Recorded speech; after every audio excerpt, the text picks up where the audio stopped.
Olá, eu sou a Beth, da empresa Apoio.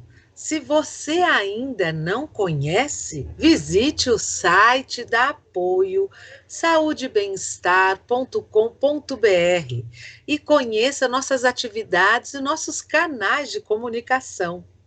Dando continuidade aos nossos encontros virtuais do programa Mais Saúde, vamos abordar o tema lupus, sobre o ponto de vista de quem convive com essa doença.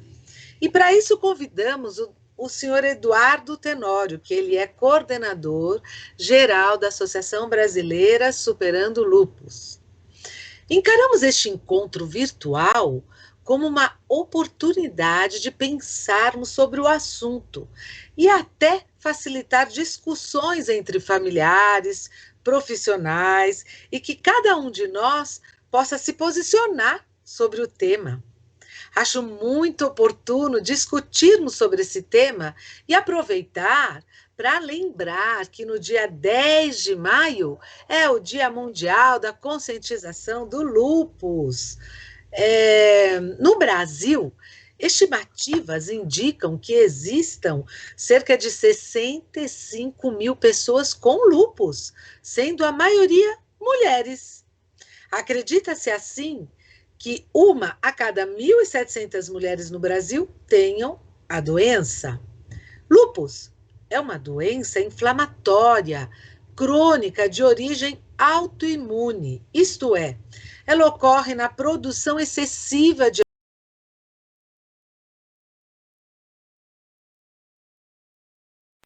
os rins, o cérebro e outros órgãos. Uma doença autoimune é uma condição que ocorre quando o sistema imunológico ataca e destrói tecidos saudáveis do corpo por engano. Dentre as mais de 80 doenças autoimunes conhecidas, o lúpus é uma das mais importantes. E o senhor, por conviver com essa doença, poderá nos explicar pelo ponto de vista de quem convive. Eduardo, conta para nós como a doença apareceu na sua vida, qual foi o primeiro sinal diferente que lhe chamou a atenção? Olá a todos. Respondendo, né, essa pergunta e já agradecendo, né, a participação, porque é muito importante poder levar informações às pessoas. Eu comecei muito cedo, meus primeiros sintomas aos 5 anos, mas não foi visto como sintoma da doença, porque eram alergias a algumas medicações, algumas coisas que não se percebeu.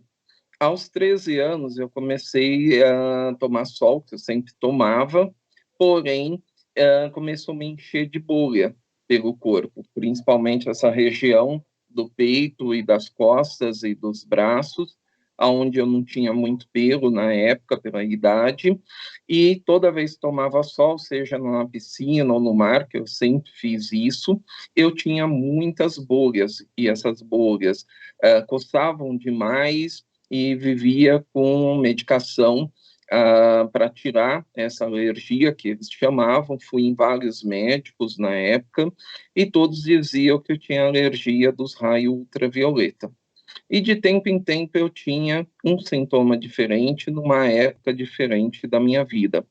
Até que eu estava no último ano da minha primeira faculdade e eu tive 3 crises no mesmo ano. Quase perdi o ano, porque eu perdi muitos meses por conta de internações e de problemas. E, novamente, me vieram com outro nome, e durante esse período todo, até eu chegar ao diagnóstico da minha doença, eu tive muitos nomes diferentes, e alguns que me trouxe muitas consequências à minha vida, seja profissional, relacionamento, porque muitas vezes os médicos suspeitavam de doenças infecciosas.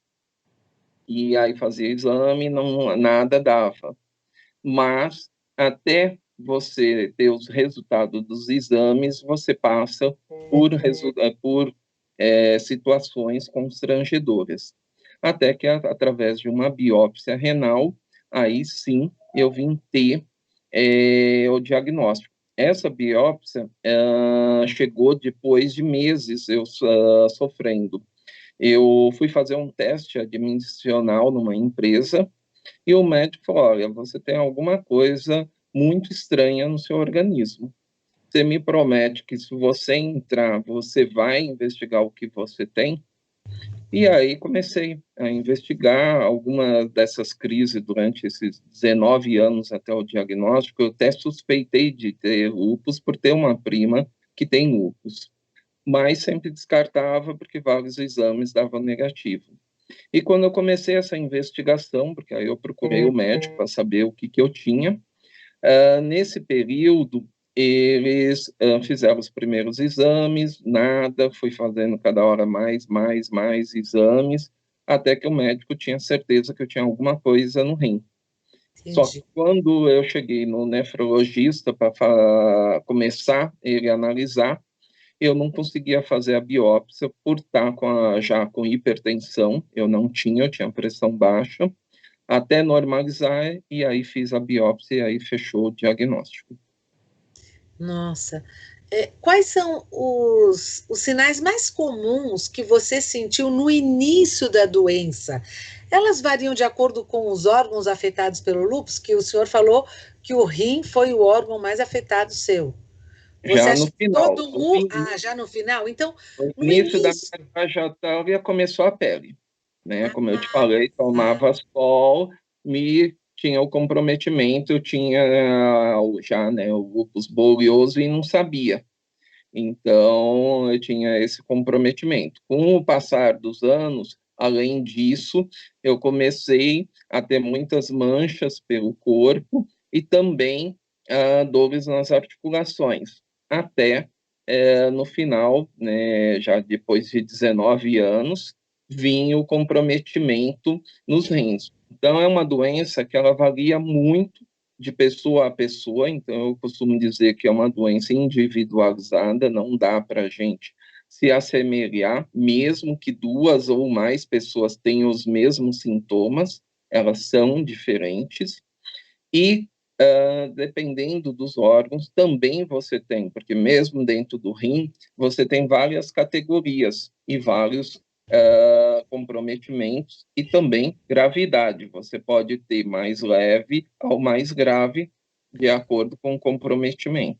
eu me lembro que quando eu estava estudando para a gente conversar esse bate-papo, eu tinha lido que tem gente que tem até dificuldade para respirar. Pode ser nessa pandemia agora que nós estamos vivendo, pode até ser confundida com Covid, ou o senhor acha que não? Então, na verdade, no início, lá em março, abril do ano passado, muitos pacientes tinham, porque alguns têm comprometimentos pulmonares, já tive, Entendi. já operei o meu pulmão, e você confunde muito, porque aí você tem a falta de ar. No início, todo mundo falava que o principal sintoma do COVID era Era justamente isso. a É. falta de ar. E aí, hoje, passado o tempo, a gente sabe, eu pelo menos consigo diferenciar, até porque tive muitos amigos que tiveram familiares, infelizmente tive a perda de 3 familiares, de alguns amigos, então você sabe diferenciar a falta de ar da Covid com a falta de ar que quem tem o comprometimento do lúpus ou uma doença secundária ao lúpus, como a hipertensão pulmonar, que eles têm muita falta de ar, muitos Tá vivem certo. no cilindro de oxigênio. E sabe, Eduardo, eu estava pensando, iluminação, infecções, medicamentos podem desencadear atividades do lúpus em você? Sim, na verdade, a primeira coisa que todo mundo pergunta, né, é a questão se é genético. Ah, Então, isso é uma ótima pergunta, é verdade. os É médicos, genético? os médicos falam que é uma predisposição genética, não Ah, obrigatoriamente. Tá? Então, eu tenho outros casos, né? Tem um caso de lúpus na família e tem vários casos de doenças autoimunes na família. tá. Então, é uma família que tem muitos casos de doença autoimune, mas tem pessoas que não têm. Então, não dá para ir por aí. Não dá para Fator generalizar. ambientais, como a questão da irradiação solar, né, os raios ultravioleta, seja do sol ou das lâmpadas, porque tem muitas pessoas que às vezes não, mas eu não tomo sol, mas eu só vivo com comprometimento de pele. Eu já cheguei em casas que as pessoas estavam com lâmpada fluorescente, com o pé direito baixo, então a iluminação estava toda em cima dela, ela não ia ficar boa nunca. Ah, Então, as pessoas pensam muito quando a gente fala de radiação solar, os raios ultravioleta do sol, mas não. Tudo que a lâmpada tem, algumas em menor proporção e outras em maior. Então, antigamente, aquelas lâmpadas econômicas para nós eram um veneno. Hoje, as de LED, não que sejam boas, mas são bem melhores. tá certo. E Aí, medicamentos também podem, né? de infecções. Antibióticos. Então, tem algumas infecções virais que podem, sim, desencadear uma atividade da doença, né? E também tem medicações, principalmente voltadas a coração, mas às vezes uma medicação simples para uma micose de unha, ela Nossa, tem medicação que também está nesse grupo de medicamentos. É uma doença complexa, então eu sempre costumo falar, não é fácil para os médicos, quanto mais para quem convive e para quem está ao lado de uma pessoa que tenha lúpus. o bom humor, o humor da pessoa é alterado por causa dos remédios ou não? Então, o fator emocional, ele pode ser um desencadeante do lúpus. Tá? Tá. Então, eu, por exemplo, na época que desencadeou a principal crise, que finalmente chegou a ter um nome a doença que eu tinha, eu estava passando por fator emocional, um estresse muito grande na minha atividade profissional, Ah, e eu acredito que aquela tensão toda provocou tudo isso. Então, agora, pós-doença, lógico, quando você recebe o diagnóstico da doença, parece um tsunami que está te levando tudo embora. Não vai ficar nada. nossa Senhora. Eu perdi emprego, perdi namorada, perdi praticamente tudo.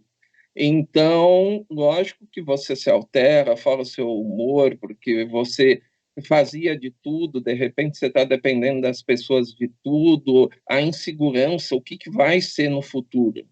Então, o homem, ele tem toda aquela cobrança da sociedade, né? Eu sou uma pessoa alta, eu tinha 1,89 m, incluí 3, mas ainda sou alto, porque 1,86 m, aí me vê dessa altura tudo e às vezes não poder pegar 2 quilos de alguma coisa.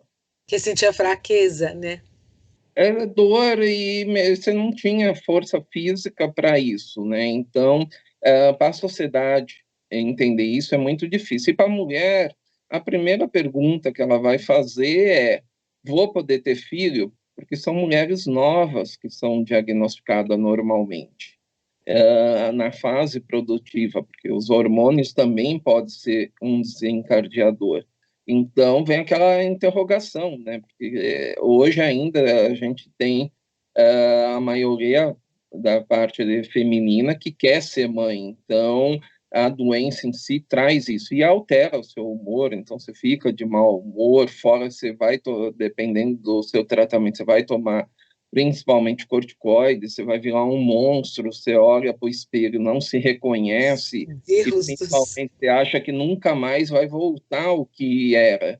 Então é um susto e não tem como falar que o humor não muda.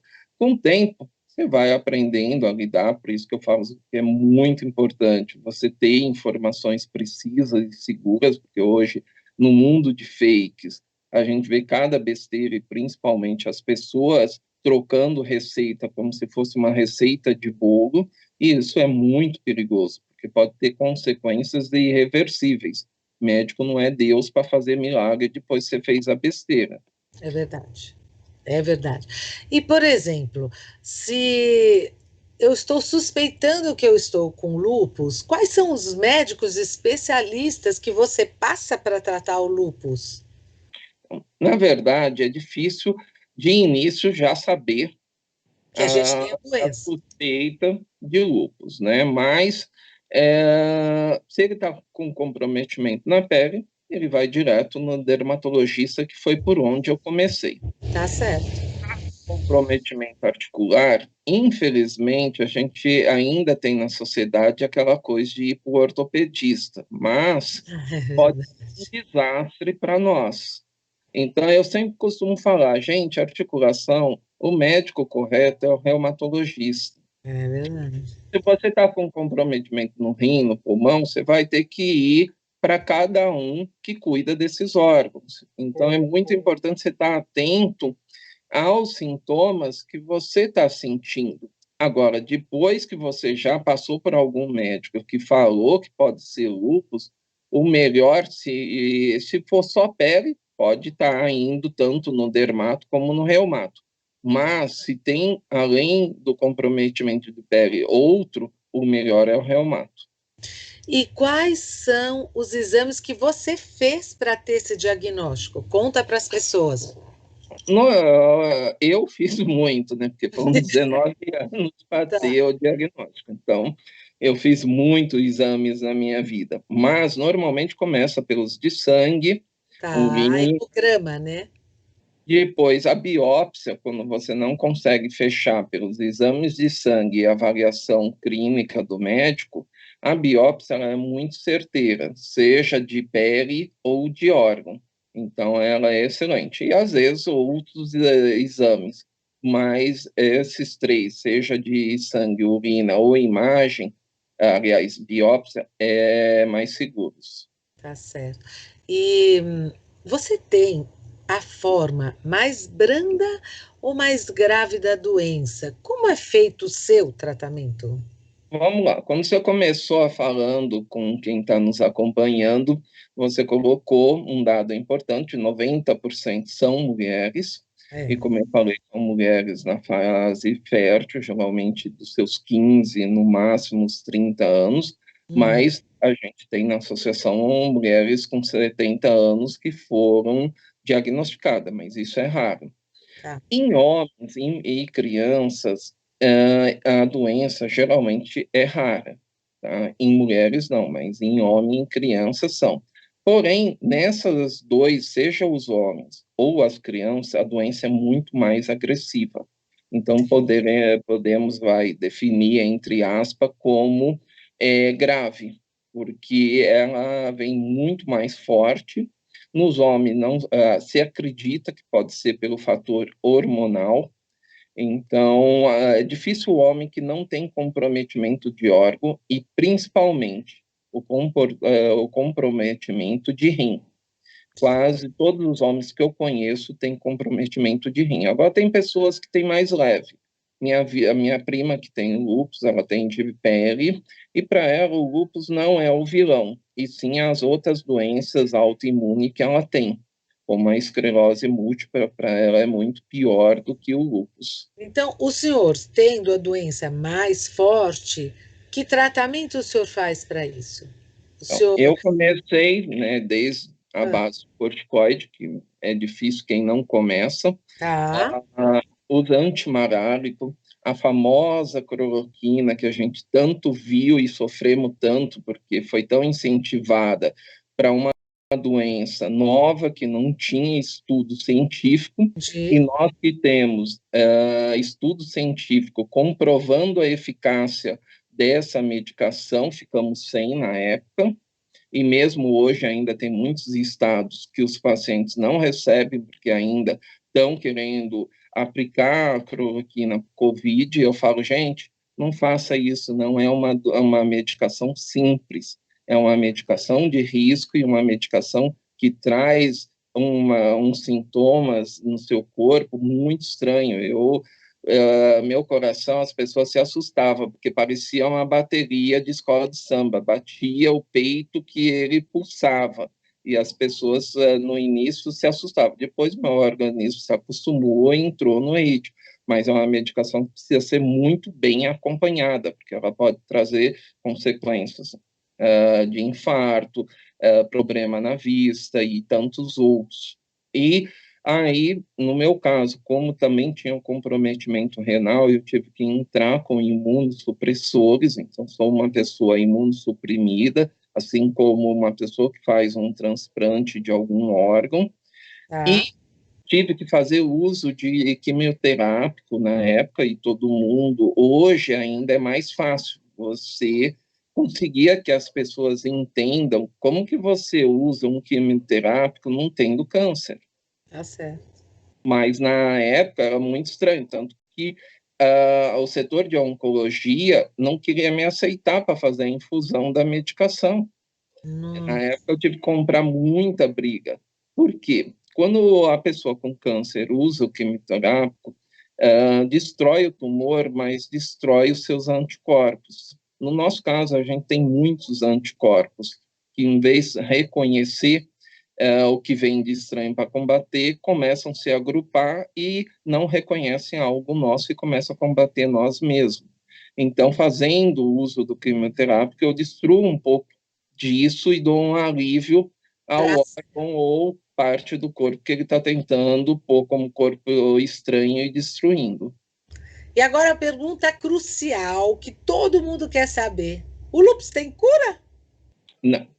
A gente não tem cura para o que a gente não sabe a causa, Tá né? certo. Então, é uma doença que tem mais de 200 anos de descoberta, porém, até hoje não se sabe a causa, assim como várias doenças autoimunes, a gente não se sabe o que causa essa disfunção do organismo. Então, enquanto a gente não conseguir saber qual a causa, vai ser difícil a cura, porém, tem controle.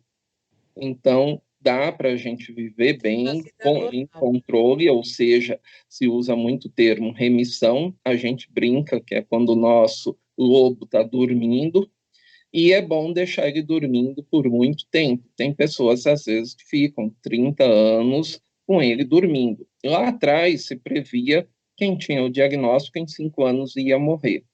Hoje a gente vê pessoas aí com 30, 40 anos de convivência com a doença e estão bem.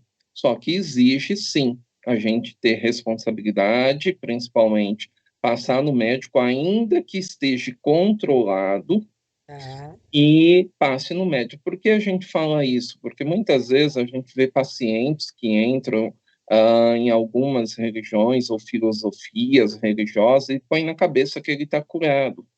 E aí ele larga os Abandono o medicamentos. tratamento. E quando volta a atividade da doença, ela volta muito forte. Muitas vezes a gente vê essas pessoas irem a óbito. Eu estava pensando, o senhor, por conviver com essa doença, poderia dar algumas dicas para as pessoas que estão nos ouvindo terem uma qualidade de vida e o que tratar no lúpus? Então, hoje, né, lá atrás, quando a gente falava atividade física, alimentação, bem-estar, parecia uma coisa nada a ver, uma coisa que não fazia parte do tratamento, e se acreditava muito que o tratamento era só remédio. Tá. Remédios são, sim, extremamente importante, com acompanhamento médico, nunca tomar, porque o outro se deu bem com aquela medicação, você passar a tomar, então eu sempre falo, nunca fazem isso, mas também é importante o protetor solar, porque ele faz parte de uma medicação para nós, que ele vai prevenir a gente não ter atividade da doença, e, principalmente, a alimentação é de suma importância. A gente tomando corticoide, você não pode ter.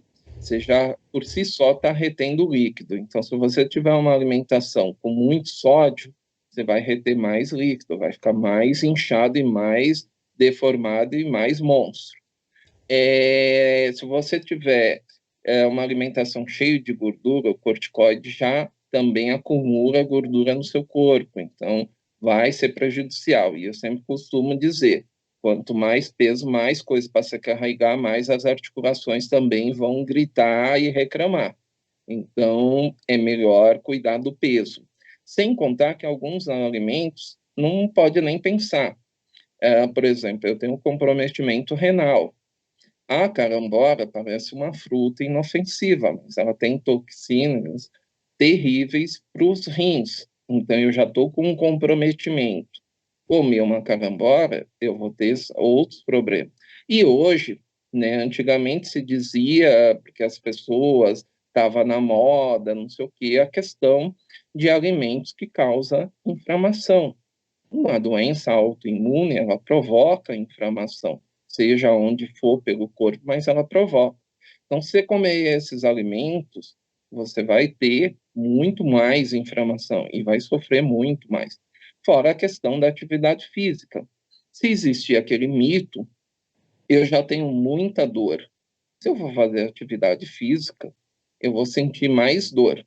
Mas a gente pega, esse ano tá típico por causa da pandemia, mas final do ano todo mundo come tudo, vai para aquele projeto verão, né? Em janeiro e fevereiro vai para academia, atividade física, ele está sedentário. E quando ele começa, ele vai sentir dor. Então não é porque você tem uma doença que isso vai dar dor. Não, vai dar dor porque você está sedentário. Depois você vai vendo que alivia, porque você começa a ter uma atividade, lógico, tem que ser uma atividade acompanhada, tem que ter liberação do seu médico. Muitas vezes você vai ter que começar pela fisioterapia e depois pensar na atividade física. E também o bem-estar. Então, uma yoga, uma terapia, às vezes atendimentos psicológicos para você lidar com tantas mudanças, como eu falei do tsunami.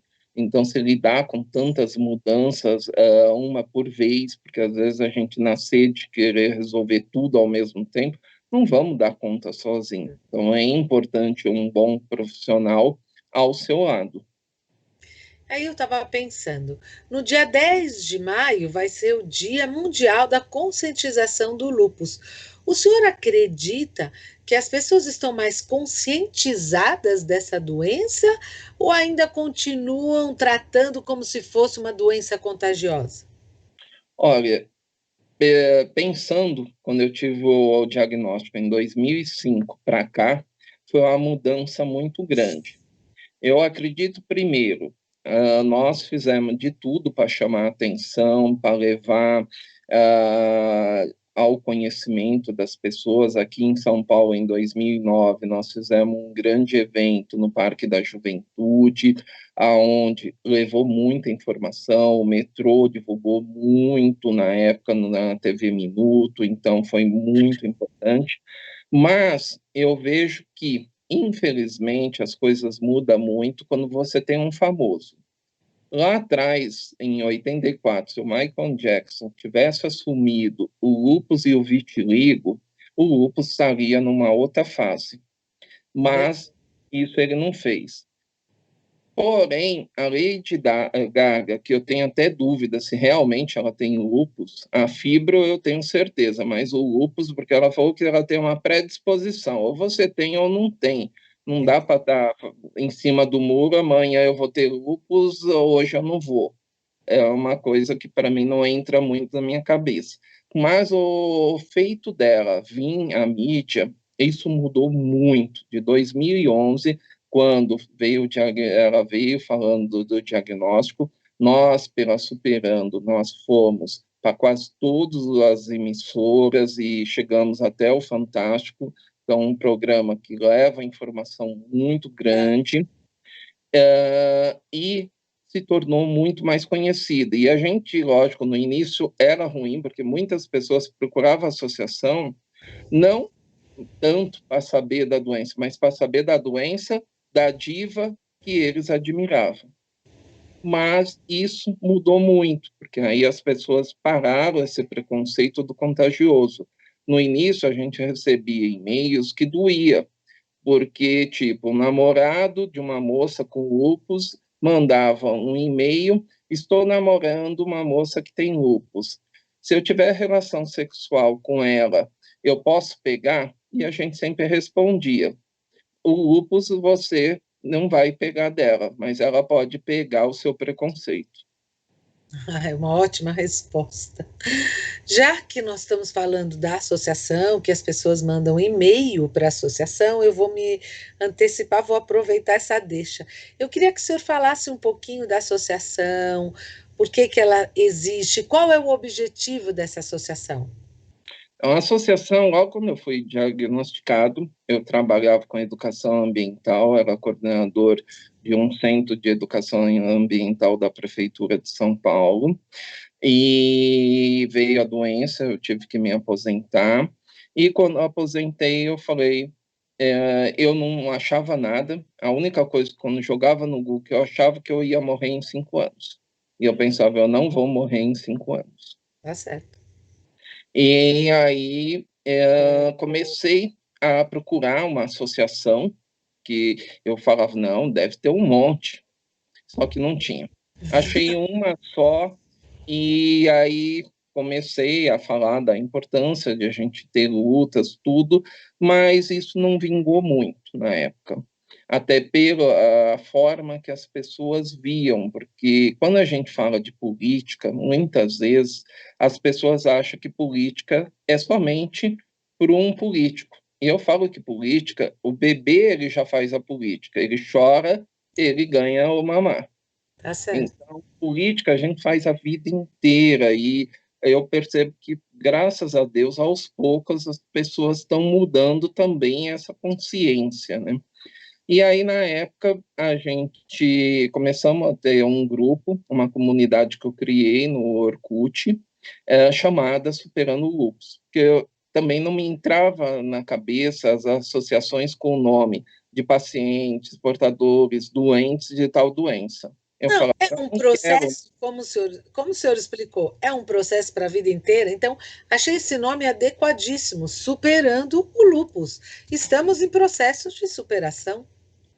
Então, por isso, e aí a gente fazia muito piqueniques em parques, em vários locais, só que víamos muitas demandas. E aí, às vezes, batia na Câmara Municipal, na Assembleia Legislativa, mas se não tiver um CNPJ, se vocês não tiverem organizados, não podemos fazer nada. Todo lugar era a mesma história. Então, vamos fundar uma associação. E ela E foi aí, fundada em que ano? foi em 2009, em 12 de Ah, setembro, ela tem 11 anos e pouco, é uma criança arteira, porque nesses 11 anos e pouco a gente conseguimos ter muitas conquistas, né? Passamos por todos os conselhos de saúde, desde o municipal aqui em São Paulo e em outras cidades do país, ao estadual. Hoje a gente já está no segundo mandato que vence no final desse ano no Conselho Nacional de Saúde. A gente está em importantes comissões lá e temos um trabalho forte e não mais só nas doenças, no lúpus, hoje nas doenças reumáticas e raras, porque a Superando acabou sendo um coração de mãe, né, sempre cabe mais um. verdade. Então, ampliamos na época de lúpus para doenças reumáticas e, por último, doenças raras. E mesmo assim, às vezes a gente ainda ajuda outras doenças que acabam não tendo visibilidade, porque não é um assunto fácil para você falar de doença e não é um assunto que as pessoas querem ouvir.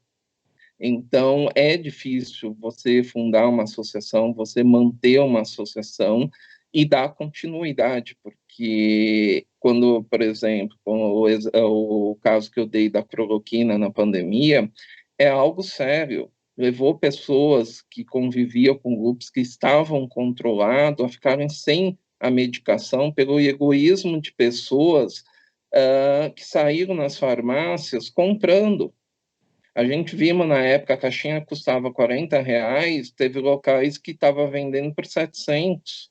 Nossa Senhora. Nós tivemos a operação da Polícia Federal de contrabando, e pior, era farinha, porque não era nem cloroquina, vindo de país vizinho aqui ao Brasil. E tudo isso por conta das pessoas não levar a saúde a sério. A pandemia está aí, eu acho que a pandemia serviu muito para escancarar o que acontece em outras doenças que não são visíveis. As pessoas não levam a sério a saúde, a não ser quando se vê incapacitado numa cama e, principalmente, no caso da pandemia, muitos indo a óbito. Nossa, eu estou adorando a nossa conversa, mas infelizmente a gente já está chegando ao fim. Então eu queria que você deixasse um recado para quem convive com o lupus. Primeiro, eu acho que eu vou um recado para quem acabou de receber o diagnóstico, Tá né? bom. Você não está recebendo uma sentença de morte. Você está recebendo uma nova oportunidade na sua vida. No início vai ser difícil, não vai ser fácil, porém, com o passar do tempo, você vai conseguir ver que é possível sim conviver com essa doença, que é possível ter controle dela e ter qualidade de vida. Você vai poder ter tempos e formas diferentes de fazer as coisas que uma pessoa que não tem faz, porém nós não somos diferente de ninguém da sociedade brasileira. Tá ótimo. Olha, eu espero que esse conteúdo possa ajudar muitas pessoas e que se você que está nos assistindo agora ainda não está inscrita no canal da Apoio, inscreva-se. Acesse também o site apoiosaudebemestar.com.br, saiba mais sobre as nossas ações e vá lá, acesse o programa Mais Saúde e assista os nossos encontros temáticos. Muito obrigada, adorei ter essa conversa com o senhor, achei que foi muito importante. Muito obrigada mesmo. Eu que agradeço a oportunidade, é importante, quanto mais a gente levar informação, ela é importante, principalmente a gente está falando de saúde num momento tão delicado da nossa sociedade.